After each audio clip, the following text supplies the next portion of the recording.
301장 같이 찬송할까요? 지금까지 지내온 것 주의 크신 은혜라.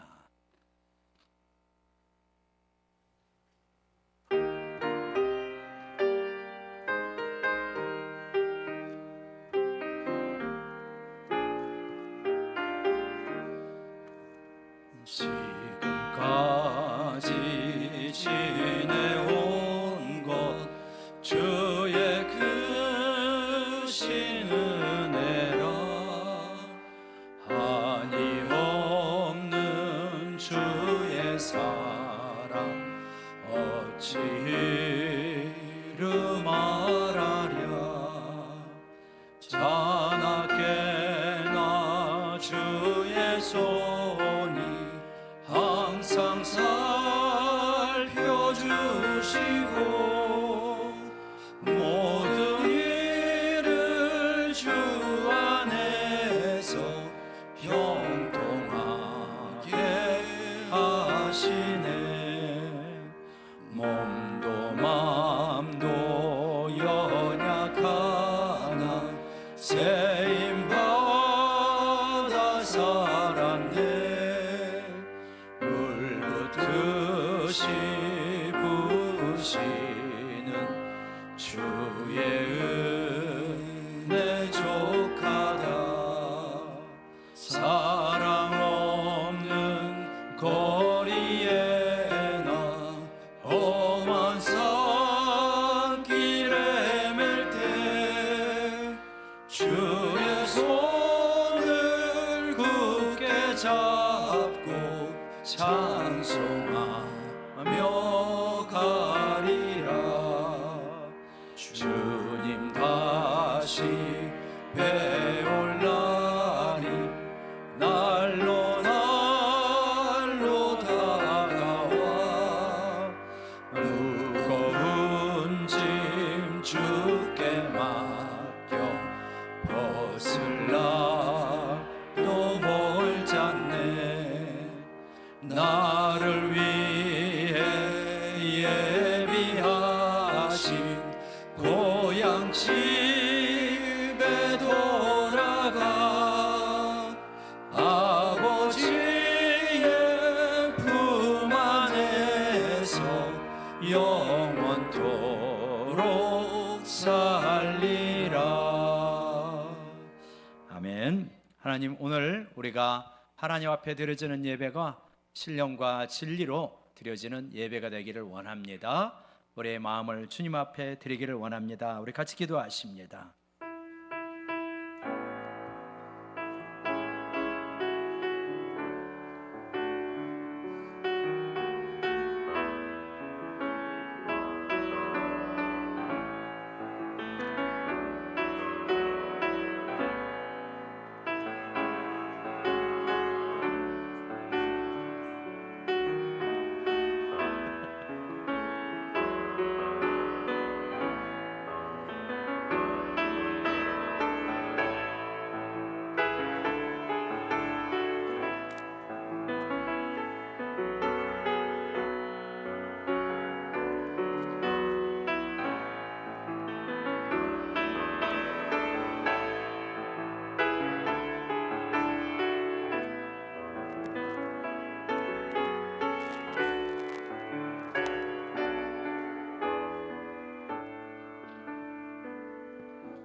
우리 사도신경으로 우리의 신앙을 고백하며 하나님께 예배를 드립니다.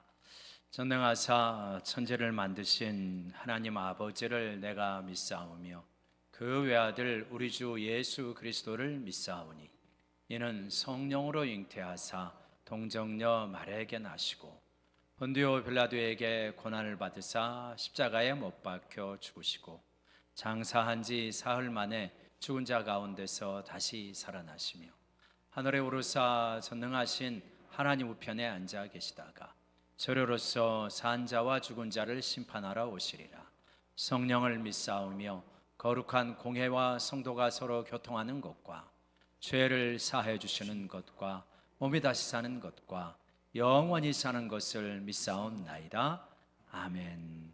우리 곁에 계신 분들과 사랑 인사를 나누겠습니다. 정말 잘 나오셨습니다. 은혜 받읍시다. 이렇게 인사할까요? 행복합시다. 행복하시기를 바랍니다. 우리 하나님 앞에 찬양으로 나아갑니다.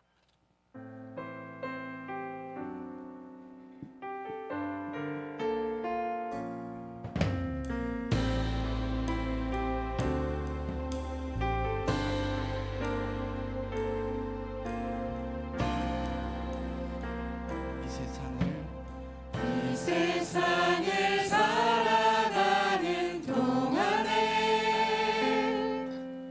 나의 힘을 의지할 수 없으니 기도하고 낙심하지 말 것을 주께서 참 소망이 되심이라.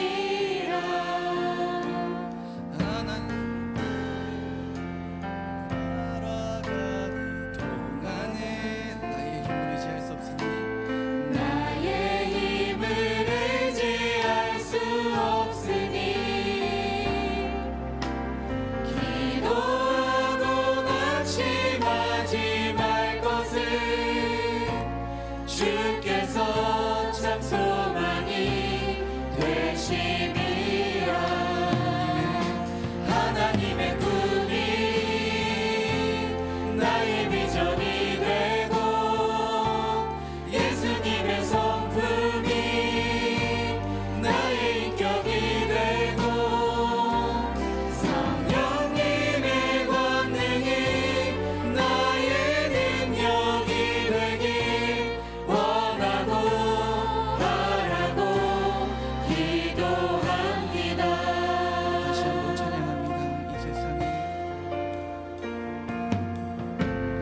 이 세상을 살아가는 동안에 나의 힘을 의지할 수 없으니 기도하고 낙심하지 말 것은 주께서 참 소망이 되심이라. 주의 길을 걸어가는 동안에 세상의 것 의지할 수 없으니 감사하고 낙심하지 말 것은 주께서 참 기쁨이 되심이라. 하나님의 꿈이 나의 비전이 되고 예수님의 성품이 나의 인격이 되고 성령님의 권능이 나의 능력이 되길 원하고 바라고 기도합니다. 하나님의 꿈이 나의 비전이 되고 예수님의 성품이 나의 인격이 되고 성령님의 권능이 나의 능력이 되길 원하고 바라고 기도합니다. 아멘.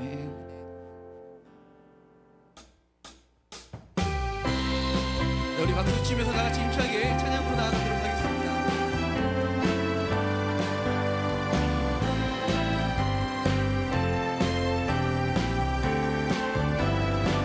내 주 하나님, 주 하나님 넓고 큰 은혜는 저 큰 바다보다 깊다. 너도 단줄의 글로 깊은 데로 저 한가운데 가보라. 왜 너 인생은 너 인생은 언제나 거기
아멘. 할렐루야.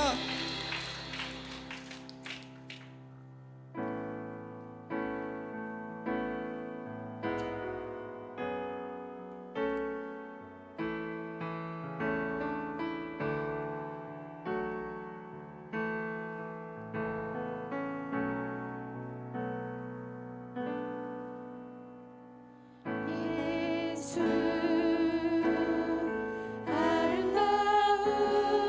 아름다우신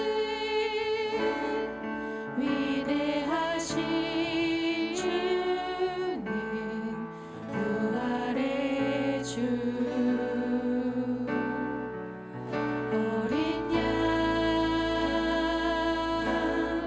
거룩과 공의 새벽별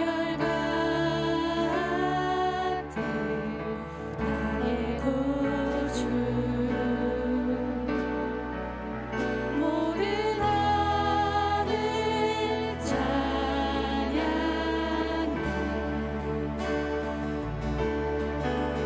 모든 만물이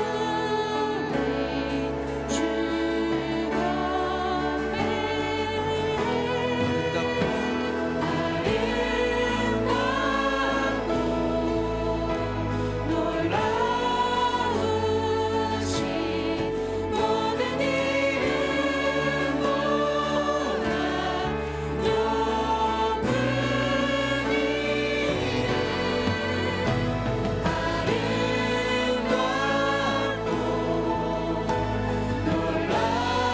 놀라우신 주의 이름 높으신 그 이름 예수 우리 다시 한번 찬양합니다. 예수 아름다우신 예수 아름다우신 위대하신 주님 부활의 주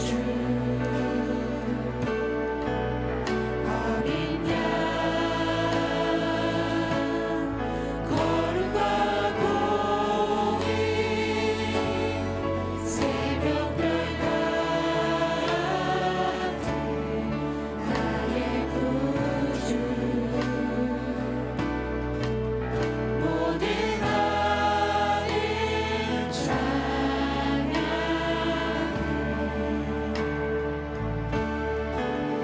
모든 만물이 주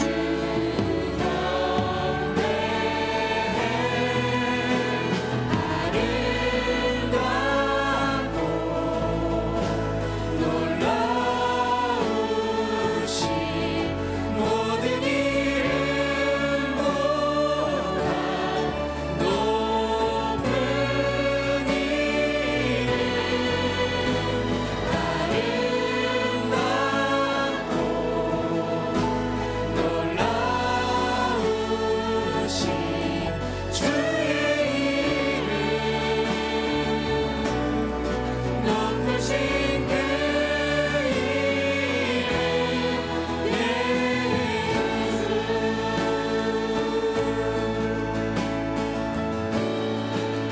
영원히 주 찬양. 영원히 주 찬양 주 사랑해요 주 사랑해요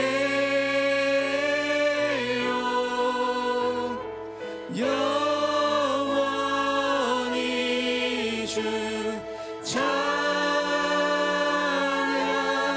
주 사랑해요 주 사랑해요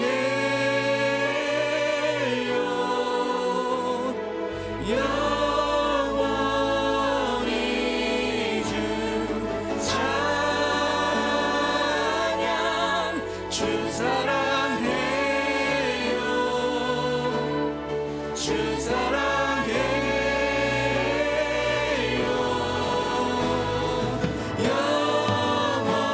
영원히 주 찬양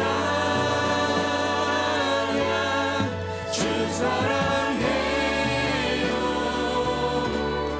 주 사랑해요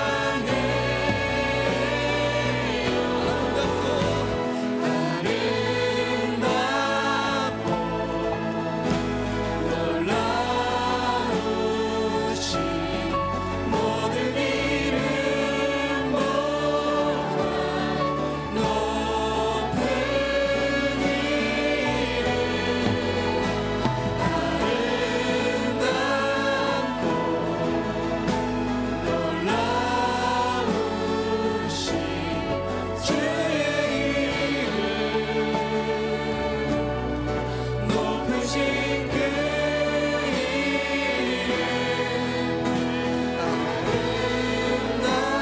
아름답고 놀라우신 모든 이름보다 높은 이름 아름답고 놀라우신 주의 이름 높으신 그 이름 예수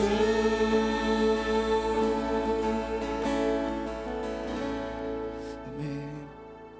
하나님 아버지 오늘 우리가 정말 이 아름다우신 세계를 창조하신 그 주님을 찬양하고 그리고 그 주님께 영광 올려드리는 예배가 되기를 소망합니다. 주 정말 우리의 마음 가운데에서 주님을 사랑한다고 고백하고 그리고 우리 낙심하고 좌절했던 우리의 마음이 다시 주를 향해 회복할 수 있는 그러한 은혜가 있는 예배가 되기를 소망합니다. 그러한 기도를 담아 그러한 마음을 담아 그러한 예수님의 말씀을 전하시는 그 담임 목사님의 그 말씀을 받아들이고 아멘할 수 있도록 하나님 아버지 우리에게 은혜를 베풀어 달라고 다 같이 기도하며 예배로 나아가도록 하겠습니다. 하나님 아버지 감사합니다.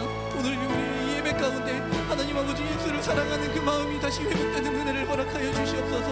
하나님의 마음을 붙들고 하나님의 마음을 알아가요 하나님 아버지 말씀을 붙들고 살아가는 우리의 인생 되기를 소망하오니 하나님 아버지 담임 목사님이 전하시는 그 말씀으로 아멘으로 화답하며 우리의 인생 가운데 주님의 말씀을 붙들고 살아가는 우리의 그 소망과 우리의 그 하늘의 그 소망을 두고 살아가는 우리의 그 마음이 회복될 수 있도록 주님 은혜를 베풀어 주시옵소서.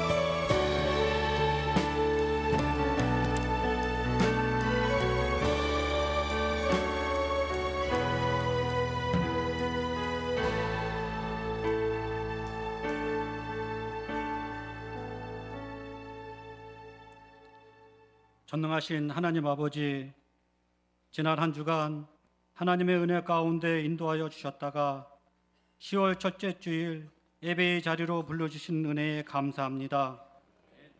저희들의 마음과 정성을 다하여 예배드리오니 하나님 기뻐 받으시고 홀로 영광 받으시옵소서. 오늘 이 예배의 자리에 모인 성도들 중에 주의 뜰만 밟고 가는 영혼 없게 하시고 한결같으신 하나님의 자비와 은혜를 받을 수 있도록 도와주시옵소서. 지난 한 주간 세상에서 하나님의 말씀대로 산다고 하였지만 저희들의 믿음이 연약하고 약하여 말씀대로 살지 못했음을 용서하여 주시옵소서.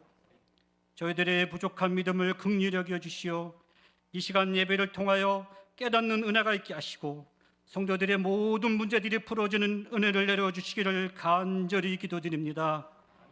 하나님 아버지, 우리 교회가 48주년을 지나가고 있습니다. 우리 교회의 영역을 넓혀주셔서 더 큰 비전과 꿈을 주시기를 원합니다. 지금까지 우리 교회를 인도해 주신 하나님 아버지, 앞으로 교회가 더욱 성장하여 지역과 나라와 세계를 향해 복음을 전하여 하나님께 영광을 올려드리는 교회가 되게 하여 주시옵소서. 하나님 아버지, 병으로 인해 고통을 겪는 이들에게 은혜를 내려주시어 그들의 마음의 평안과 위로를 주시길 바랍니다. 하나님의 능력과 은혜로 하나들의 아픔을 치유하시고 건강한 삶을 살 수 있도록 인도하여 주시옵소서. 그리하여 하나님의 도움으로 신혼을 극복하며 하나님의 사랑을 더욱 깊이 느낄 수 있게 하여 주시기를 기도드립니다. 생업에 어려운 가정들이 있습니다. 하나님께서 긍휼히 여겨 주시어 어려운 가정들이 속히 회복되게 도와주시옵소서. 하나님 아버지, 우리 교회에 나이 많은 어르신들이 계십니다. 교회와 모든 성도들이 우리 어르신들을 부모님께 하듯이 공경하고 섬겨 어르신들께서 노년에 행복한 신앙생활을 하며 평안케 하여 주시기를 기도드립니다. 하나님 말씀을 전하시는 담임 목사님, 어머님의 죽음과 사모님의 큰 수술을 앞두고 슬픔과 근심하고 계십니다. 하나님께서 긍휼히 여겨 주셔서 우리 목사님 위로하여 주시고 우리 사모님 수술이 잘 되어 근심을 면하게 하여 주시기를 간절히 기도하옵나이다. 이 시간 말씀을 전하실 때 성령의 능력을 부어주셔서 말씀의 능력이 나타나게 하여 주시고 말씀을 듣는 우리 모두가 은혜의 시간이 될 수 있도록 도와주시옵소서. 찬양대가 찬양을 올려드릴 때 기쁘게 흠양하여 주시고 하나님의 임재를 모두가 충만히 느낄 수 있도록 함께하여 주시옵소서. 우리를 구원하여 주신 예수님의 이름으로 기도드립니다. 아멘.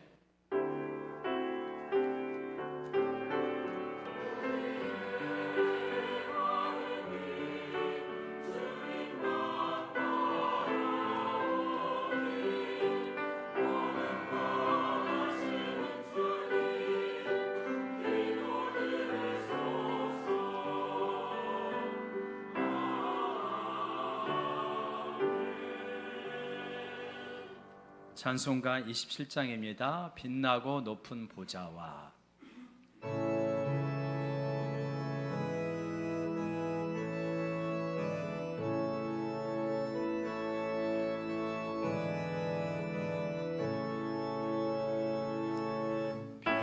빛나고 높은 보좌와 그 위에 앉으신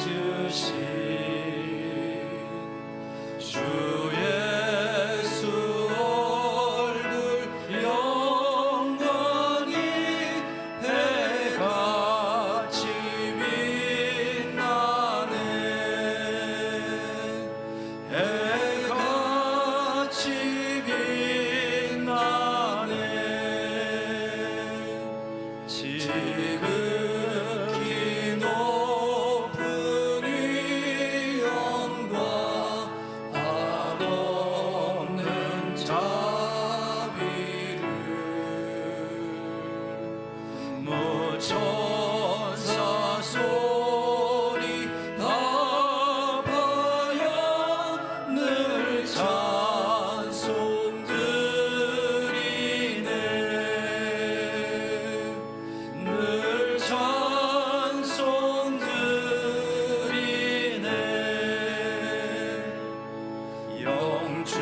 하나님 말씀은 고린도전서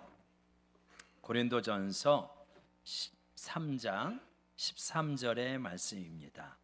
신약 성경 279페이지 고린도전서 13장 13절 말씀, 우리 다 같이 한 목소리 읽을까요? 시작. 그런즉 믿음, 소망, 사랑 이 세 가지는 항상 있을 것인데 그 중에 제일은 사랑이라. 아멘.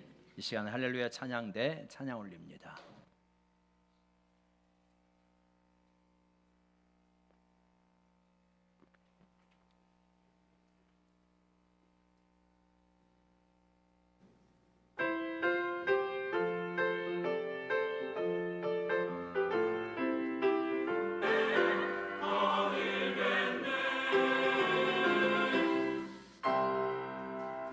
아멘. 우리 사랑하는 성도님들, 명절 잘 보내셨습니까? 명절을 지내면서 참 행복하다 이렇게 느끼셨는지요? 하나님께서는 우리가 이 땅에 살면서 너 이 땅에서는 좀 힘겹게 내지는 불행하게 살다가 천국에 와서 위로받아라 이렇게 살기를 원하시겠습니까? 네, 그렇지 않을 것입니다. 하나님께서는 우리가 이 땅을 살면서 이 진정한 행복을 누리면서 살기를 원하시죠. 그래서 행복이라는 단어가 성경에는 많지 않지만 그 행복으로 번역한 단어 가운데 토브라는 단어가 있는데, 하나님께서 이 세상을 만드시고 보시기에 좋았더라, 이게 토브라는 단어예요. 선하다, 행복하다, 좋다 이런 단어인데, 하나님께서 이제 신명기 33장 29절에 보면 이제 이렇게 말씀을 하십니다. 빨간 것만 읽어볼까요? 시작. 이스라엘이여 너는 행복한 사람이로다. 이스라엘아 너는 행복한 사람이로다. 왜냐? 여호와의 구원을 너같이 얻은 백성이 어디 있느냐? 그는 너를 돕는 방패시요 내 영광의 카르시로다. 내 대적이 내게 복종하리니 내가 그들의 높은 곳을 밟으리로다. 하나님께서 네 편에 서서 대적을 물리치시고 구원을 베푸시니 네가 행복한 사람이다, 이렇게 말씀하고 계시는 거죠. 그래서 하나님의 백성은 또 행복을 누릴 만한 자격이 있고 행복을 누릴 수 있구나 하는 것을 알 수 있는데, 막상 행복한 삶이 뭐요? 행복한 사람을 살고 있어? 라고 질문한다면 좀 어렵습니다. 생각보다 행복을 잡으러 가면 행복이 멀리 떠나 있는 것처럼 느껴질 때가 많잖아요. 그래서 오늘 이제 명절 주간을 맞이해서 행복에 대한 말씀을 한번 같이 나눠봤으면 좋겠다, 이렇게 생각을 했습니다. 그러니까 설교를 함에 있어서 두 가지 방법이 있는데, 연역적 방법과 귀납적 방법이 있어요. 우리가 옛날에 국어 시간에 연역법, 귀납법 배웠던 거 기억나시죠? 그러니까 연역적이라고 하는 것은 뭐냐면 원리를 가지고 구체적으로 풀어주는 거예요. 성경의 주 방식이 이렇습니다. 하나님 말씀의 원리를 가지고 구체적으로 삶 속에 적용하고 풀어내가는 거죠. 그런가 하면 귀납적 방법이라고 하는 것은 뭐냐면 세상을 살면서 얻은 교훈, 가르침 이런 것들을 원리로 찾아가는 거예요. 그래서 세상에서는 이러한 연구를 했더니 이러한 결론이 나왔는데 이것이 하나님 말씀에는 어떻게 있을까? 찾아보니까 이 말씀하고 연결되어지네, 이렇게 가는 방법이다, 이렇게 볼 수 있겠습니다. 그래서 오늘 방식은 약간 귀납적이다, 이렇게 볼 수 있어요. 행복에 대한 귀한 연구가 있는데 이것이 성경하고 어떻게 연결되어지는가, 이렇게 나가려고 합니다. 1938년도에 이 유명한, 우리나라 말하면 다이소 같은 유통업계 회장님 윌리엄 T. 그랜트라고 하는 사람이 있었는데 엄청난 돈을 기부를 했습니다. 기부를 하면서 뭐냐면 행복에 대해서 연구해 주십시오라고 기부를 했어요. 그래갖고 1938년도에 이 그랜트 회장님의 기부를 스탠포드가 받아가지고 또 하버드하고 같이 연구를 하게 되는데, 그래서 그랜트 연구라고도 합니다. 그래서 1939년도 전후로 해가지고 하버드에 입학한 학생들, 이들이 어떻게 살아가는가, 행복에 이르는가, 이런 걸 연구한 거예요. 그런데 이 연구가 얼마 동안 이루어지냐면 지금도 이루어지고 있다고 하는데 75년 동안 이루어졌습니다. 몇 명을 대상으로 이루어졌냐? 724명. 근데 그게 하버드 대학생뿐만 아니라, 하버드 대학생은 굉장히 많은 걸 누리는 사람들이잖아요. 하버드 대학생들 그리고 이제 보스턴의 이너시티라고 해가지고 빈민촌, 공동주택, 공동화장실 쓰는 그 출신의 비슷한 또래의 그 젊은이들, 그리고 이제 IQ 140 이상의 그러한 뛰어난 지능을 가진 사람 세 그룹을 724명 정도를 75년간 추적하면서 계속 조사를 했습니다. 설문조사도 하고 2년마다 인터뷰도 하고 그런 내용으로 해가지고 조지 베일런트라고 하는 사람이 책을 냈어요. 그게 바로 이런 책입니다. 행복의 조건이라고 하는, 제가 또 이제 추가해서 넣은 PPT가 있는데 한번 그거 좀 참고해 주시면, 그래서 이제 이 조지 베일런트라고 하는 사람이 행복의 조건이라고 하는 이러한 책을 내게 되었습니다. 그래서 한번 여러분이 기회가 되시면 꼭 읽어보셨으면 좋겠다. 그래서 이 책에 의하면은 이 700명이 넘는 청년을 70년 이상 추적해가지고 조사해가지고 행복에 이른 사람과 그렇지 않은 사람들을 추적해가지고 조사했는데, 이 조사를 해보니까 정확하게 이 한 7가지 조건이 나오더라는 거예요. 그래서 7가지 조건을 보면 이렇게 되어지는데요. 한번 7가지 조건을 보여주시면 이런 겁니다. 이거 좀 이따가 오후 예배 때 이거 한번 나눠보십시오. 1번 질문이니까 외워보시기를 바랍니다. 꼭 외우셔서, 첫 번째가 고통에 대응하는 성숙한 방어 기제가 있느냐. 좀 이따 설명드리겠습니다. 교육, 공부 이런 겁니다. 안정된 결혼생활, 친밀한 인간관계, 금연, 금주, 규칙적인 운동, 알맞은 체중, 이렇게 되어집니다. 한번 잠깐만 살펴보시면서 옆 사람에게 물어보십시오. 집이는 몇 개요? 집이는 몇 개? 한번 여러분 한번 생각해 보시죠. 나는 몇 개인가? 금방 이렇게 판단이 되시죠? 나는 몇 개인지. 자, 그런데 여기서 5가지, 6가지 이상 가지게 되면 행복하고 건강한 노년에 이른다고 합니다. 자, 그런데 계속 보여주세요. 계속 보여주면 3가지 이하인 사람, 3가지 이하인 사람은 거의 불행했다. 80세에 넘어가기도 어렵고 넘어가도 굉장히 힘겹게 살고. 물론 이제 여기서 잠깐 우리가 감아야 될 건, 왜 경제적인 게 없지? 이제 아주 이제 그 미국의 어떤 노년은 미국 사회가 또 보장을 많이 해주는 측면도 있지만, 여기서 이제 아주 극빈한 분들은 좀 뺀 면도 있는 것 같고요. 한국 사회는 좀 이렇게 이 경제적인 부분이 없다고 하면 조금 어려움이 있을 것 같아요. 개인적으로 노년이라든가 이런 걸 다 해야 되기 때문에, 그렇기 때문에 우리가 는다면 8번 정도가 적당한 소득이나 수입, 재산 이런 거가 있지 않을까 싶은데, 우리는 그렇게 감안하고 들으시면 좋을 것 같아요. 아무튼 여기서 뭐냐면, 야, 이거 3가지 이하다. 그러면 뭐냐? 아이고, 나 오래 못 살겠네. 나 이거 행복해지기 어렵네. 이렇게 생각하시대. 근데 우리 그리스도인들은, 그러니까 최소한 몇 가지는 만들어내냐면 4가지는 만들어내야 되는 거예요. 4가지 이상은 만들어야 돼요. 그리고 할 수 있으면 5가지, 6가지 이상 만들어서 우리가 행복에 이르야 되지 않겠습니까? 근데 그리스도인들은 4가지 정도 만들기 그렇게 어렵지는 않아요. 한번 보세요. 왜 그러냐면 4, 5, 6, 7은 신체에 대한 거예요. 육체적인 부분인데 이거를 우리가 잘 관리해야 되는 거예요. 금연, 이거 뭐 여기 계신 대부분 하고 계시죠? 금주, 사실은 엄밀하게 여기서 말하는 건 금주는 아닌데 미국적인 풍토라고 생각이 들고요. 와인 1-2잔 정도, 친교를 위한 와인 1-2잔 정도. 근데 절대 알코올 중독 경험이 없어야 된다고 합니다. 아무튼 가장 치명적으로 안 좋은 것은 알코올 중독.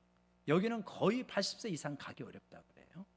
그래서 금주, 그 다음에 이제 규칙적인 운동, 알맞은 체중. 미국 사회니까 알맞은 체중도 중요하겠죠.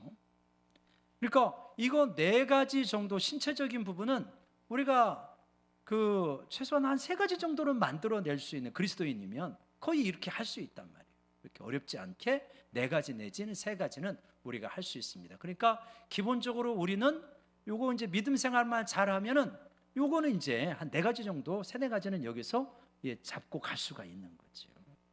그래서 여러분, 건강 관리, 우리가 하나님께서 몸을 주셨기 때문에 굉장히 중요합니다. 우리의 행복하고도 직결되어진다. 그래서 우리 몸은 가벼운 것이 아니다. 고린도전서 6장 19절에서 이렇게 말씀을 하시잖아요. 한번 같이 읽어볼까요? 시작. 너희 몸은 너희가 하나님께로부터 받은 바 너희는 너희 자신의 것이 아니라 자 너희 몸은 너희가 하나님께로 받은 바 성령의 집이다. 성령의 전이라는 것. 성령이 우리의 정신 속에서 머무는 것이 아니라 우리 몸을 집으로 삼고 머물고 계신다. 그러니까 너희 몸을 함부로 사용하면 안 된다. 너희 몸에 안 좋은 거 혹은 오염시키면 안 된다. 이런 말씀이거든요. 그러니까 너희 몸 관리 굉장히 중요하다고 말씀하고 있어요. 그래서 레위기 11장 같은 데는 먹으면 될 것과 먹으면 안 되는 것을 굉장히 많이 설명을 하잖아요. 그러니까 몸이 중요하다는 거예요. 너희 몸이. 그래서 일단 몸을 잘 가꾸어 가야 그래야 행복에 이룰 수 있는 조건이 3-4가지가 여기서 확보가 되어진다. 여러분 최소한 몸에서 3-4가지를 이렇게 얻고 가시기를 바랍니다. 그래야 이제 기본적으로 행복에 이룰 수가 있죠. 이제 두 번째 측면을 보면 우리 다시 7개를 보여주시면 어떤 이야기를 하시냐면 이제 2번에 있는 교육을 말합니다. 이거 정신적인 측면이에요. 교육을 많이 받으면 확실히 유리합니다. 그런데 그것만 말하는 게 아니고 출발만 말하는 게 아니고 장기적인 측면에서 말하는 거예요. 그러니까 나이가 들어서도 계속해서 공부하는 것이 중요하다라고 이렇게 말합니다. 그러니까 나이가 들어서 공부하는 것이 국영수 공부를 말하는 게 아니잖아요.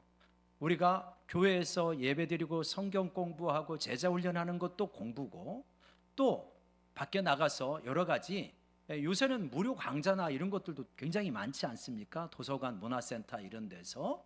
그래서 여기서 음악 공부, 미술 공부, 체육 공부 혹은 뭐 심리 공부, 관계 공부, 컴퓨터 공부, 또 회계 공부, 뭐 주식 공부 이런 거 다 공부인 거죠.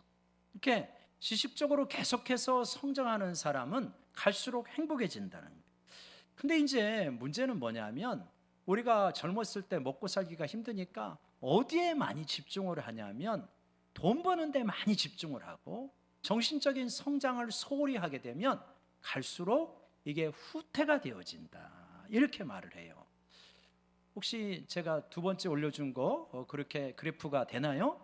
그 그래프를 보시게 되어지면 이 그래프가 이제 이렇게 있으면 그래프가 있으면 우리가 물질을 추구하는 삶은 이 40대까지는 성장을 한다 그래요. 그러니까 40대까지는 성장을 하는데 물질 풍요 추구의 삶은 저렇게 40대까지는 추구를 하는데 그 이유는 점차적으로 떨어지는. 근데 정신 성장을 추구하는 삶은 어떻게 되냐면 물질 추구의 삶보다는 처음에 출발이 늦어요. 아무래도. 그런데 갈수록 성장이 되는 거예요. 60대, 70대가 되어도 계속해서 성장하는 거예요. 그래서 처음에는 물질 추구의 삶이 앞서가는 것 같지만 정신 성장의 추구의 삶이 나중에는 역전을 시킬 뿐만 아니라 갈수록 차이가 벌어지게 되어진다. 자, 물질 풍요 추구의 삶은요, 나이가 들면 할 얘기가 없어요. 맨날 이야기하는 게 돈 얘기밖에 없어. 60, 70이 되어도 맨 이야기가 돈 얘기 말고는 할 게 없어요. 그래서 사람들은 지루해. 젊었을 때 고생해서 어떻게 돈 벌었나? 아마 여러분 친척들이 만나가지고 이런 이야기 하시는 분이 있었을 거예요. 내가 젊었을 때 얼마나 고생을 했는가. 근데 지금 얼마나 풍요로워졌는가. 매 추석마다 매 설마다 레파토리가 똑같아.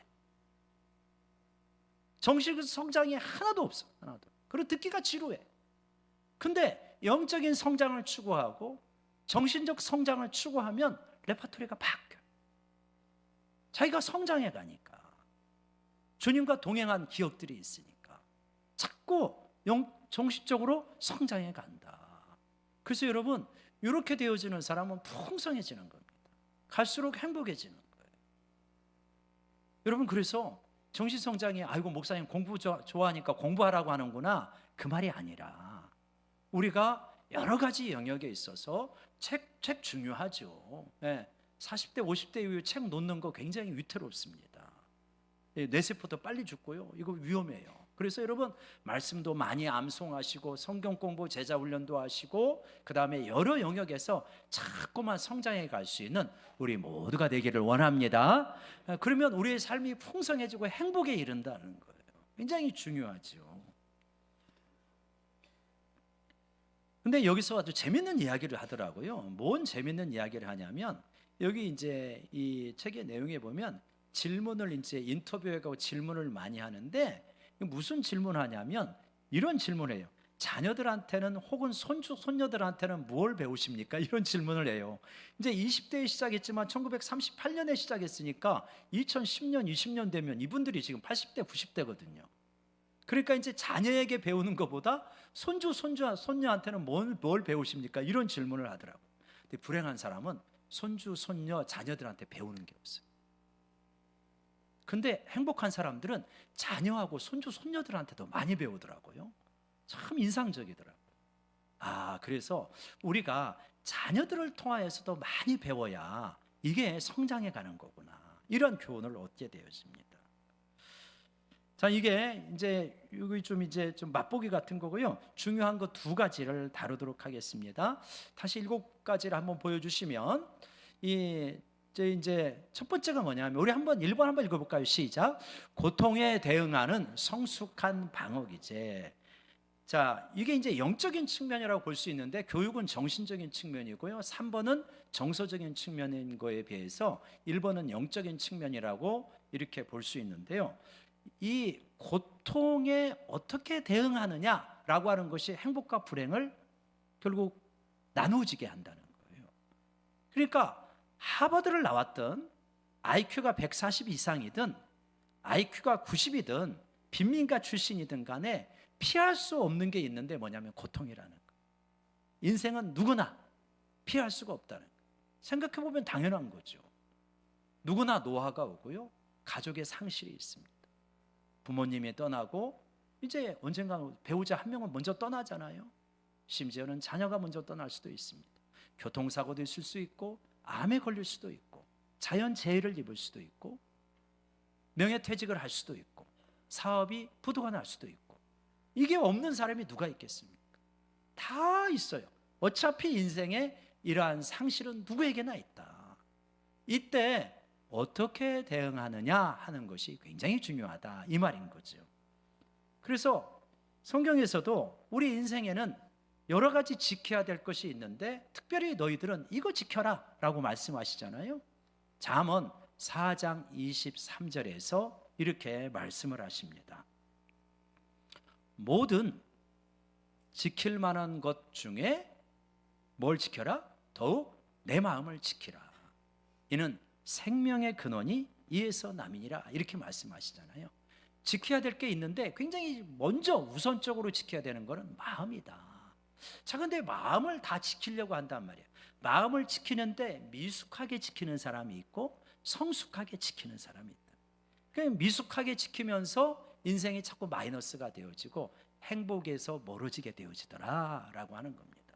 그 미숙한 방어, 우리가 방어 기제다라고 하는 표현을 쓰는데 미숙한 방어가 무엇이냐라고 하는 것입니다. 우리 좀 미숙한 방어를 보면 미숙한 방어 기제, 우리 첫 번째 뭐가 있습니까? 첫 번째 미숙한 방어 기제가 여러 가지가 있는데 한 두 가지만 말씀을 드리고 싶은데 첫 번째가 뭐냐면 투사가 있어요. 투사는 내 안에 있는 걸 상대방에 던지는 걸 투사라고 합니다. 그러니까 내가 짊어져야 될 걸 상대방에 던져요. 내 책임이 아니라 네 책임이라는 거죠. 이거 우리가 탓한다 그렇게 쉽게 이야기하잖아요. 우리는 자기 자신을 보호하고 싶고 책임을 지고 싶지 않은 속성이 있습니다. 그러니까 상대방에게 던지는. 내가 지금 어렵게 힘들게 사는 것은 부모님 탓이라는 거예요. 10대가 20대가 그러는 건 이해가 되는데 40대 50대가 계속 그렇게 말하는 거는 굉장히 인생의 마이너스다. 이제는 자기가 극복해 나가야 되는 거지. 근데 많은 사람들이 탓을 하잖아. 내 탓이 아니라 부모 탓, 내 탓이 아니라 정부 탓, 내 탓이 아니라 누구 탓 이렇게 한단 말이야. 그러니까 어떻게 되냐면 성장이 없는 거죠. 자기가 책임을 지지 않는데 어떻게 성장을 하겠습니까? 결국 인생이 마이너스가 되는 것이다. 어린 시절에 사랑을 받지 못하고 적절한 교육을 받지 못했다면 인생에 힘겨운 건 사실이잖아요. 출발점이 늦은 거잖아요. 그런데 그거를 오히려 잘 극복해 가지고 선하게 사용하는 사람이 있는가 하면 늘 그에게 하면서 자기 연민 그리고 누구 탓 이렇게 하는 거 우리가 어렵지 않게 볼 수 있습니다. 이렇게 하면은 내 인생이 마이너스로 가게 되어진다라고 말하는 거죠. 두 번째로 미숙한 방어 기제에 뭐가 있냐면 수동 공격성이라는 게 있는데요. 표현 자체가 좀 어렵죠. 공격하기는 합니다. 근데 수동적으로 하는 거죠. 화가 났는데 직접적으로 이거를 직면해 가지고 해결할 만한 용기와 힘이 없으니까 수동적으로 공격을 하는 거죠. 상사에게 화가 났습니다. 근데 대응을 못 하겠어요. 그러니까 어떻게 합니까? 상사가 명령한 거를 못 들은 채 합니다. 프로젝트를 잊어버린 것처럼 생각합니다. 그래서 골탕 좀 먹어봐라 이러는 거죠. 심지어 무의식적으로 잊어버리기도 하죠. 이게 수동 공격성입니다. 자, 추석인데 어떤 집에서 있을 법한 이야기잖아요. 자, 즐겁게 먹었습니다. 그러면 뒷마무리 같이 하고 가야 될 거 아니에요? 약사 빠르게 저희는 친정이 멀어서 먼저 갈게요 형님 하고 이래가지고 다 빠져나갔네. 그러니까 혼자 뒷마무리 해야 돼. 성질이 납니다. 얼굴이 굳어지면서 그냥 그릇을 탕탕 놓는 거예요. 눈치 보이는 시어머니가 말합니다. 얘야 화났니? 아니요. 탕탕. 여러분 어떻게 해야 됩니까? 용기를 가지고 직면을 해야죠. 어머니 정말 속상하네. 매년 이런 식이네. 다음부터 어머니가 정리 좀 해주세요. 저 어머니 그리고 기분 나빠서 도저히 못하겠어요. 안 하기는 않겠지만 조금 진정하고 제가 좀 영화라도 한 편 보고 와서 할게요. 그러니까 어머니도 계세요. 이렇게 적극적으로 문제를 직면해가지고 풀어가야 되잖아요. 풀지를 못하고 수동적으로 공격하는. 그리고 옆에 사람이 불안해져. 상사는 저 사람 일 시키면 안 되겠구나. 저 사람 중요한 직책 못 맡기겠구나. 이렇게 되는 거죠. 그러니까 투사, 수동 공격성. 어떤 사람은 또 행동을 해가지고 과격하게 행동해버리고 어떤 사람은 연극적으로 행동을 해버리고 이런 식으로 해가지고 어려움이 있을 때 이 방어를 미숙하게 합니다. 그래서 관계가 틀어지고 어떻게 돼요?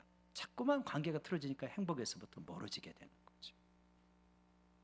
그런가 하면 성숙한 방어 기제가 있는데요. 성숙한 방어 기제가 여러 가지 있겠지만 한 3가지 정도를 말씀드리고 싶은데 첫 번째는 뭐냐면 이타주의입니다. 이타주의. 어려움 속에서 이웃을 돕는 것. 여러분 우리가요 어떤 분들이 갈수록 행복해지나 보면 이기적인 사람은 여러분 갈수록 외로워집니다. 이타적인 사람은 갈수록 행복해져. 꼭 여유가 있어야만 돕는 게 아니더라고요. 물질적으로 여유가 없어도 시간으로 돕기도 하고 말로 돕기도 하고 그러잖아요. 그러니까 여러분 우리가 많은 분들이 어렸을 때 굉장히 가난하게 살았어요. 그러면 반응이 2가지로 크게 보면 갈라질 수가 있더라. 너무 가난했기 때문에 지독하게 아끼는 거예요. 한 번도 쓸 줄을 몰라. 갈수록 인색해져. 돈은 모입니다. 근데 외로워지죠. 행복하고 거리가 멀어질 거래요.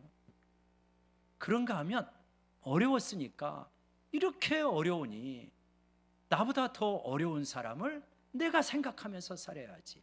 자기도 여유가 없지만 어려운 사람을 돕는 거예요. 그러다 보니까 풍성해지고 행복해지고 그렇게 되는 거죠. 놀라운 말씀을 합니다. 전도서 11장 1절에서 주님은 이렇게 말씀을 하시는데 너는 네 떡을 물 위에 던져라.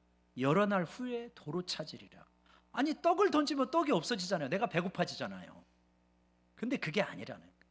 떡을 던져놓으면 떡이 분해가 되고 플랭크톤이 많아지고 물고기가 많아져가지고 떡 하나 가지고 물고기 많이 잡더라. 이게 수지 맞는 투자다 이런 거잖아요. 그러니까 나만 위해서 살아가면 결국은 외로워지고 남는 게 없어요 여러분. 근데 이거를 던지니까 손해보는 것 같은데 삶이 풍성해지더라. 우리 시대는 굉장히 이기적이고 자기중심적인 성향이 강해요. 근데 이 이기적인 성향 절대로 행복에 이르는 것이 아니다. 두 번째로 뭐가 있냐면 승화라고 하는 방어 기제가 있는데, 이거는 뭐냐면 우리가 일상에서도 사용하잖아요. 어려움을 고상한 목적으로 변화시켜가는 것입니다. 우리가 진주의 예를 많이 듭니다. 모래가 들어오면 쓰지요. 근데 그거를 막 붙잡고 씨름을 해가지고 그래가지고 조개가 진주를 잉태내지 않습니까? 이게 승화입니다. 그러니까 어린 시절에 상처가 있어요. 이걸 가지고 나는 왜 가끔 이렇게 우울해질까? 삶이 이렇게 공허할까? 내가 내 내면을 공부해봐야 되겠다. 그래가지고 상담학을 공부하고 심리학을 공부하고 그래가지고 이걸 가지고 이웃을 돕고 이런 분들이 종종 있습니다. 어린 시절에 너무 가난해서 공부를 못했어요. 어떤 사람은 가난이 한이 맺혀가지고 돈 버는데 그냥 평생을 바치지만, 이분은 공부해가지고 내가 공부를 못했으니까 내가 돈 버는 재주는 있으니까 돈을 벌어가지고 나처럼 돈이 없어서 공부 못하는 젊은이를 키워야 되겠구나 해가지고 장학헌금을 많이 내는 거예요. 장학금을. 제가 고등학교, 군산 제일고등학교 나왔는데 우리 이사장님이 초등학교 나왔어요. 그래가지고 돈을 많이 벌었습니다. 한국합판이라고 합판 회사를 만드셔가지고. 그래갖고 장학금을 줘가지고 전라북도에 있는 인재들을 다 모았어요. 그래갖고 저희 학교에서는 한 해에 서울대만 20명, 30명 그렇게 몇 년 동안 계속 갔어요. 이게 뭐냐? 승화인 거예요. 승화를 잘한 사람이 누구냐면 요셉이고 다니엘입니다. 고난의 환경이잖아요. 역경이잖아요. 신세 타령하고 자기 연민 속에서 술 한잔 먹고 그러지 않았습니다. 이 교회에 열심히 공부했어요. 이 사람은 애국말 익히고, 그 다음에 사람들 비유 맞추고 잘 다스려가는 리더십 키우고, 감옥에 가서는 애국의 정치에 대해서 배우고, 그래가지고 꿈만 해석해가지고 총리가 된 게 아니라 이 13년 동안 열심히 공부를 하고 훈련을 받은 거예요. 다른 사람 같으면은 시간을 다 헛되이 사용하고 낭비할 텐데, 이 요셉은요, 애굽에서 엘리트 훈련을 하는 거예요. 지가 스스로 승화를 했습니다. 그래가지고 총리에 걸맞는 능력을 갖춰가는 거예요. 이게 승화인 거죠. 하나님 믿는 사람은 어떤 사람이냐? 승화하는 사람이에요. 왜냐? 하나님 믿는 사람은 우리에게 다가오는 고난과 어려움을 어떤 시각으로 보는 사람이냐? 하나님의 은혜와 사랑의 시각으로 우리에게 다가오는 고난을 해석하는 사람이 하나님 믿는 사람이다. 믿습니까? 왜냐? 하나님 우리 사랑하시니까. 독생자 주실 만큼 우리를 사랑하시니까.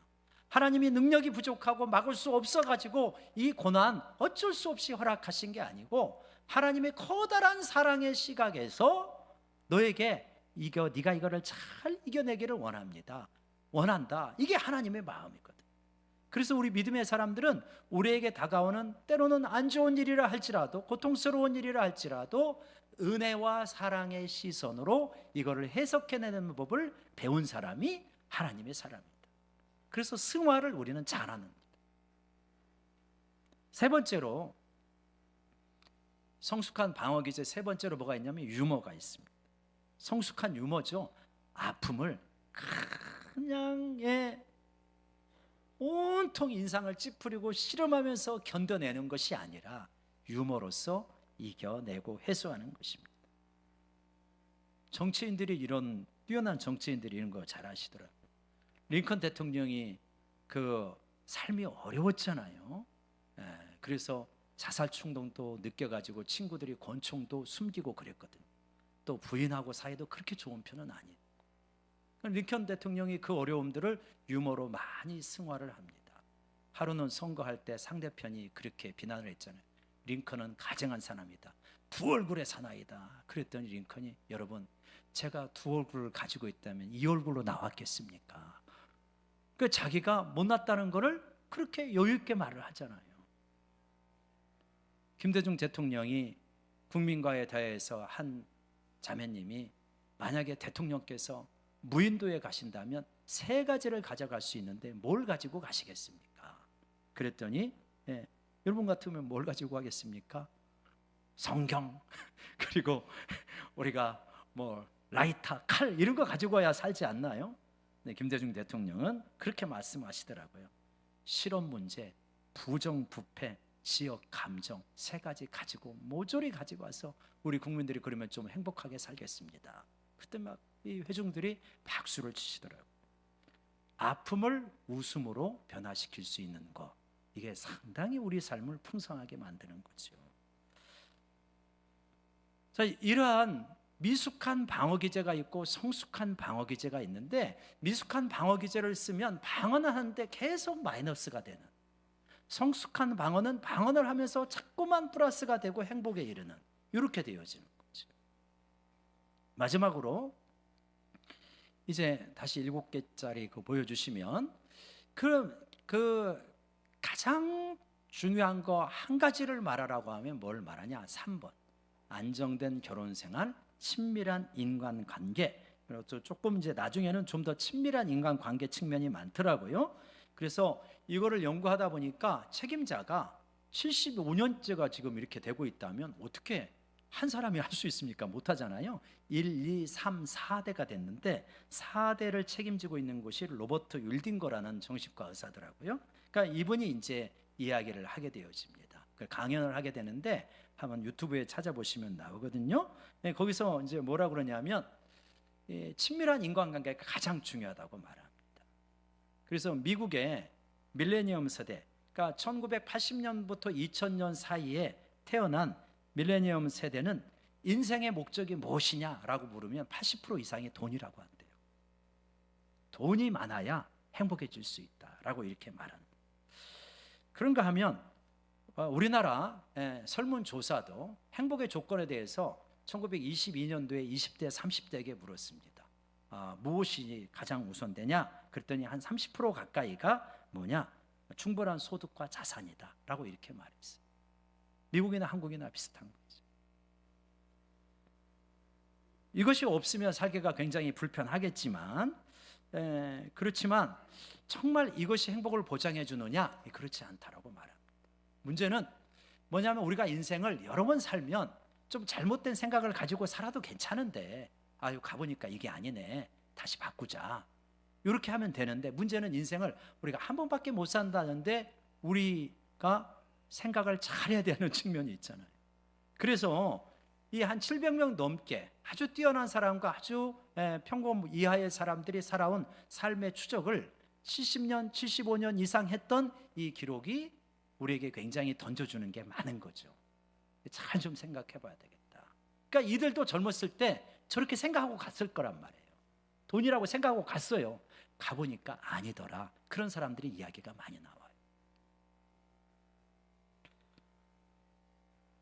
그래서 75년간 연구를 해보니까 결국은 이 친밀한 인간관계가 행복의 가장 큰 부분이더라라고 이렇게 말을 합니다. 네, 그러면서 친밀한 만남은 인생을 행복하게 만들고 고립은 우리 인생을 굉장히 해롭게 한다라고 이렇게 이야기합니다. 친밀한 인간관계에서 이 친밀한 만남과 고립이 있는데, 친밀한 만남은 굉장히 우리를 행복하게 하지만 고립은 굉장히 불행하게 만들고 건강도 해치게 되고 심지어는 뇌세포도 빨리 죽는다, 치매에 빨리 걸린다, 이런 이야기를 해요. 자, 그런데 친밀한 인간관계라고 하는 것이 뭐냐? 우리는 양이라고 생각하기 쉬운데 양도 무시할 수는 없겠지만 특별히 뭐냐? 관계의 질이 중요하다. 정말 속마음을 깊이 있게 내놓고 같이 대화할 수 있는 관계의 질이 중요하다라고 이렇게 말하죠. 갈등이 아주 많은 것은 굉장히 위태로운 삶이다라고 이렇게 이야기를 합니다. 그리고 이 특별히 친밀한 관계가 늘상 만날 때마다 그냥 즐거워서 어쩔 줄 모르는 그런 거라면 좋을 수 있겠지만 그렇게 살기는 쉽지 않잖아요. 티격태격 하는 것도 괜찮대요. 티격태격 할 수도 있대요. 일상적인 일을 가지고 뭐 나무를 몇 가지 할 거냐 해가지고 남편 아내가 티격태격 할 수 있잖아요. 설거지 누가 할 거냐 뭐 티격태격 할 수 있잖아요. 그거 괜찮다. 그럴 수도 있다. 뭐 좋다라고 하기보다는 그럴 수도 있다. 근데 중요한 거는 뭐냐면 내가 인생의 위기를 맡게 되었을 때 신뢰할 수 있느냐, 나를 버리지 않고 끝까지 붙들어 줄 수 있는 그러한 관계가 깊으면 행복해진다. 신뢰의 관계가 있습니다. 우리 옆 사람 바라보면서 한번 서로 다짐합시다. 이렇게 끝까지 의리를 지키겠습니다. 시작. 끝까지 의리를 지키겠습니다. 조금 힘들다고 도망가지 말고 끝까지 의리를 지키겠습니다. 이런 것이 있을 때 행복해진다 이런 거죠. 자, 그런데 이거 누가 모르나요? 이 관계의 중요성 누가 모르나요? 근데 왜 이거를 자주 잊어버리느냐? 시간이 걸리고 어렵기 때문이라 그래요. 그래서 여러분, 비유로 말하자면 우리가 점심을 먹어야 되는데, 자, 어떻게 먹어야 건강에 좋습니까? 알잖아요. 마트에 가서 야채 사가지고 잘 씻어가지고 쌈장에 싸가지고 먹고 그러면 건강에 좋은가 합니다. 귀찮아요. 시간도 없어요. 에이, 라면 하나 끓여 먹지 뭐. 라면 2개에 계란 하나 풀어가지고 원래 있던 김치하고 먹고 아이 한 끼 잘 때웠다. 그러면은 시간은 적게 드는데 건강은 마이너스. 마트 사가지고 정성껏 유기농으로 먹으면 시간은 많이 걸리는데 건강은 플러스.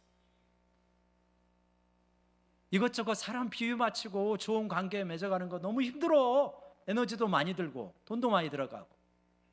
그냥 혼자 편하게 살래. 당장은 즐거운데 마이너스. 힘들지만 친척도 찾아가고 선물도 드리고 인사도 다니고 힘들지만 돈도 들어가지만 행복은 플러스. 이렇게 되는 거죠. 그래서 이걸 잘 안 한다라고 말하고 있는 거죠. 여러분, 오늘 말씀도 그러잖아요. 고린도전서 13장 13절에 믿음, 소망, 사랑, 이 3가지는 항상 있을 것인데 그 중에 제일은 뭐냐? 사랑이다. 이거는 고린도전서 13장은 사랑장이에요. 그러니까 은사에 대해서 12장부터 말하면서 말하는 장면입니다. 이게 은사가 아니고 은사를 사용하는 원리예요. 은사는 여러 가지가 있는데 이 은사를 어떻게 사용하느냐? 사랑의 원리로 사용해라. 그러니까 너 자신을 높이는 원리가 아니라 공동체를 세우고 어려운 사람을 세워가는 그 원리로 은사를 사용해라. 이렇게 지금 말하고 있는 거거든요. 그래서 사랑이 중요해요. 하나님은 무엇이라? 하나님은 진리가 되시고 공의도 되시죠. 전능하심도 되시죠. 근데 하나님은 사랑이시라. 하나님 본질이 사랑이시고 사랑이 넘쳐나신 분이어서 세상에서 가장, 우주에서 가장 행복한 존재를 뽑으라면 누구를 뽑아야 되겠습니까? 하나님이시죠. 하나님은 사랑이시기 때문에. 그래서 제일은 사랑이다. 이렇게 말합니다. 그래서 여러분, 우리가 행복해지려면 뭐하냐? 친밀한 인간관계를 자꾸 잘 갖고 가야 된다. 가족을 사랑하고 형제, 자매, 친척을 사랑하고 성도를 사랑하고. 성도들은 형제, 자매, 친척보다 더 자주 만나니까 그렇죠? 이 만남이 이거를 잘 갖고 가려면 많은 에너지, 시간, 물질 다 들어가야 됩니다. 근데 그걸 통하여서 뭐냐? 그게 손해가 아니라 참다운 행복에 이르는 길이다라고 이렇게 말씀하고 있습니다. 여러분, 우리의 시간, 물질, 에너지 어디에 써야 될까요? 사람들은 때로는 마지막 사진 보여주시면 이렇게 살아갑니다. 모니터에 주목을 하죠. 하버드 대원 나온 사람들도 일주일에 20시간 이상을 모니터 보고 있다고. 그런 사람 대부분 불행하더라고 말하더라고. 모니터에 바치는 시간이 굉장히 많을 수 있습니다. 스포츠, 정치, 드라마, 쇼, 영화. 잠깐 많은 돈 안 들이고요. 노력 안 하고 나 자신을 즐겁게 할 수 있어요. 그러나 우리 가족과 성도와 친척들과 함께하는 삶은 애써야 됩니다. 시간 들여야 되고요. 물질 들어가야 되고 에너지 들어가야 돼요. 그런데 이것이 여기서 사랑을 잘 갖고 가는 것이 참다운 행복의 길이다라고 이렇게 연구는 말해주고 있고 성경은 이미 성경 처음부터 우리에게 말해주죠. 하나님을 사랑하고 이웃을 사랑하라. 그것이 모든 성경을 다 압축한 강령이다라고 예수님은 2000년 전에 우리에게 참다운 행복의 길을 가르쳐 주셨습니다. 엔터 쳐주세요. X표에 이거 이런 삶 살지 마시고 정말 관계를 풍성하게 하는 그러한 삶으로 나아가서 행복에 이르는 그런 행복을 누리는 우리 성도님 되시기를 주의 이름으로 축원합니다. 우리 같이 한번 이렇게 한번 좀 적용하는 기도 해봤으면 좋겠어요. 이거 중요한 말씀이어서 우리 다 행복을 원하고요. 특별히 우리 청년들, 우리 젊은이들 정말 다 행복을 원하고 다 살아갔어. 거기서 60대 이르렀고 70대 이르렀고 80대 이르렀는데 아이고 이 산이 아닌가 봐. 잘못 왔네. 얼마나 안타까워요. 하나님은 말해요. 하나님 사랑하고 이웃을 사랑. 그리고 고통은 누구에게나 있는 것이다. 미숙한 방어 기제로 투사하고 남의 탓하고 그리고 수동적으로 공격하고 그렇게 살아갈래? 아니면 네가 이타주의로 승화로 그리고 유머로 그렇게 풍성하게 살아갈래? 하나님 우리에게 말씀해 주신다고 믿습니다. 이 말씀을 나에게 적용하면서 1, 2분 정도 하나님 저는 이렇게 앞으로 행복을 갖고 갔으면 좋겠습니다. 다짐하며 적용하는 기도를 우리 같이 하도록 하겠습니다. 같이 기도하십니다. 아버지 하나님, 우리가 참다운 행복에 이를 수 있기를 원합니다. 어떻게 하면 하나님의 행복에 이를 수 있을까요?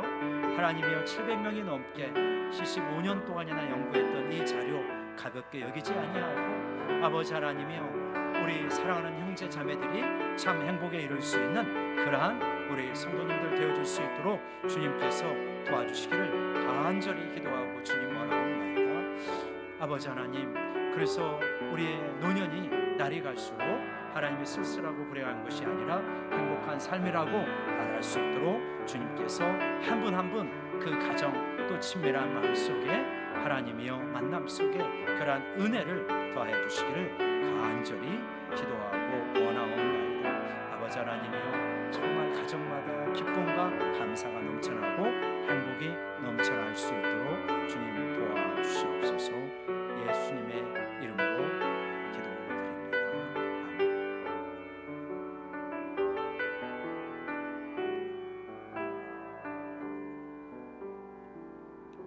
하나님 아버지, 하나님께서 우리를 이 땅에 내보내실 때 너는 이 땅에서 고생 많이 하고 불행 좀 경험하다가 천국에서 행복해라 이렇게 내보내신 것이 아니고 이 땅에서 하나님 믿고 구원받고 천국의 기쁨 누리고 행복도 누리면서 살아오고 더 진정한 행복이 있는 천국에 오라고 우리를 보내신 줄로 믿습니다.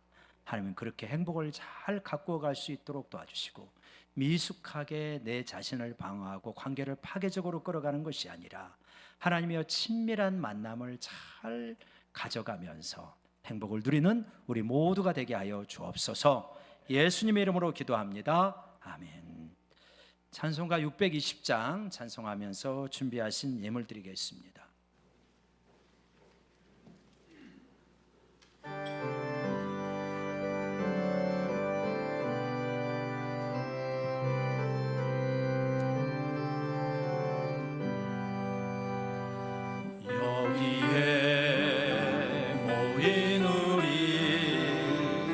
주의 은총 받은 자여라. 주께서 이 자리에 함께 계심을 아노라. 언제나 주님만을 찬양하며 따라가리니 시험을 당할 때도 함께 계심을 믿노라. 이 믿음 더욱 굳세라. 주가 지켜주신다. 어두운 밤에도 주의 밝은 빛 인도하여 주신다. 주님이 뜻하신 일 헤아리기 어렵더라.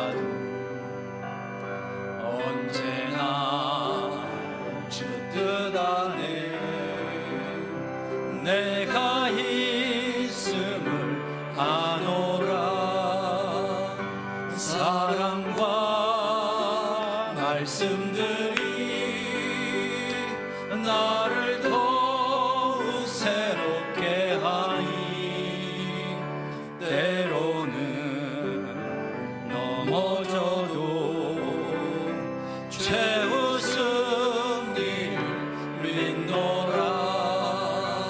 이 믿음 더욱 굳세라. 주가 지켜주신다.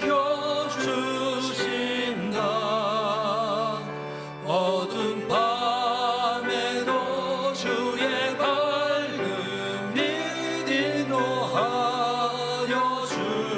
주신다.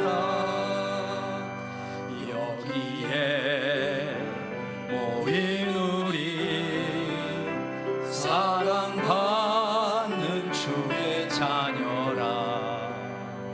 주께서 뜻하신 바 우릴 통해 펼치신다. 고통과 슬픔 중에 더욱 주님 의지하오니 어려움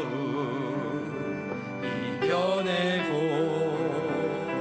주님 더욱 찬양하라. 이 믿음 더욱 굳세라. 주가 지켜주신다. 어두운 밤에도 주의 밝은 빛 인도하여 주신다. 아멘. 우리 드리신 예물을 위하여 가슴에 손 얹고 기도하겠습니다. 하나님, 하나님의 은혜에 감사해서 주일헌금과 감사헌금과 11조와 이 모양 저 모양의 예물을 드립니다. 주님 기뻐 받아 주시옵소서. 아버지 하나님, 물질이 없으면 이 세상은 괴롭고 또 불행하다고 생각하는 이들이 많습니다. 적절한 물질이 있어야 되겠지만 때로는 궁핍한 가운데서도 하늘로 인한 풍요로 부유하는 법을 배울 수 있도록 도와주시옵소서. 또한 열심히 일하고 지혜롭게 열심히 공부하며 일하면서 이 시대에 뒤처지지 않게 적절한 지혜를 가지고 이 시대를 헤쳐나아가서 하나님이여 행복에 이르는 여러 가지들을 가꾸어가는 우리 모두가 되어줄 수 있도록 물질의 영역에서도 복을 더하여 주시옵소서. 예수님의 이름으로 기도드리옵나이다. 아멘. 우리 교회 광고 말씀드리겠습니다. 우리 지난주에 우리 귀한 집사님 등록하셨는데 우리 마현근 집사님 이렇게 또 함께 하게 되었습니다. 너무 감사합니다. 마 집사님 좀 한번 잠깐 들어오기로 박수로 뜨겁게 환영하도록 하겠습니다. 감사합니다.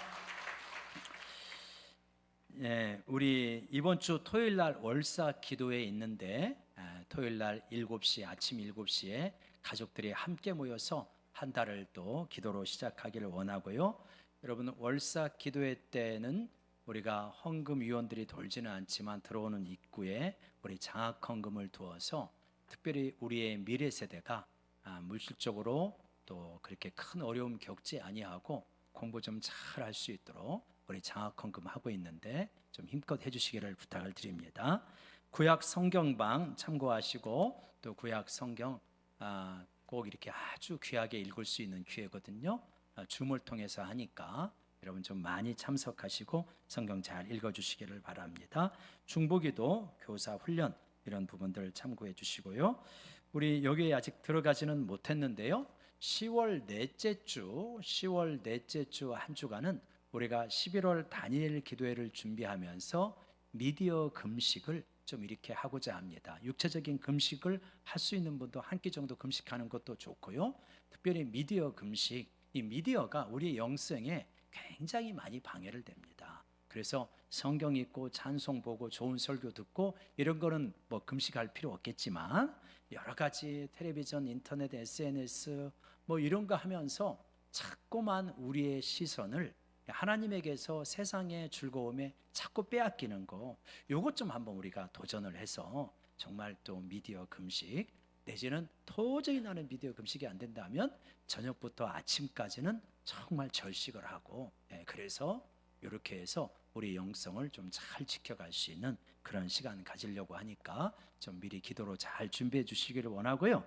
그리고 11월 4일 날 토요일 날은 우리 다니엘, 11월은 다니엘 기도가 1일부터 21일까지 있는데 다니엘 기간이기는 하지만 우리가 일정이 그렇게밖에 안 돼서 11월 4일 날 토요일 날 아침부터 오후 좀 일찍까지 한 2시 끝나려나요? 아무리 늦어도 3시 전에는 다 집에 들어갈 수 있도록 그렇게 하려고 합니다. 그래서 체육대회가 있습니다. 미리 생각하시고 또 준비하시기를 부탁드리고, 추수감사절에는 우리가 이제 저기가 넷째 주에 합니다. 다니엘 기도 기간에는 셋째 주가 아니고 넷째 주에 한다는 거 좀 기억해 주시기를 바랍니다. 우리 다 같이 일어서시겠습니다. 한번 저를 따라 외쳐보겠습니다. 주여, 주여. 5가지, 6가지는 갖추어 행복하게 살겠습니다. 축도합니다. 우리 주 예수 그리스도의 은혜와 독생자 내어주신 하나님 아버지의 놀라우신 사랑과 성령님의 감동, 감화, 교통하심과 함께 하심이 하나님을 사랑하고 이웃을 사랑하기 때문에 이 땅에서 여러 가지 좋은 주권들을 구비해 가면서 행복에 이르는 우리 성도님들 위에 이제로부터 영원까지 함께 있을지어다. 아멘.